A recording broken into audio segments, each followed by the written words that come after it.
Pleci la muncă, moișulică, nu te întrista, lasă acasă părifcuța lângă casa ta.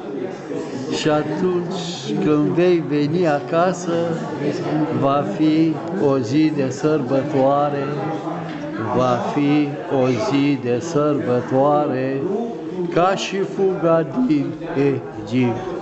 Dimineața te răcoare, noi pornim la adunare, cu o sapă, cu o lopată și inimă cu o fată.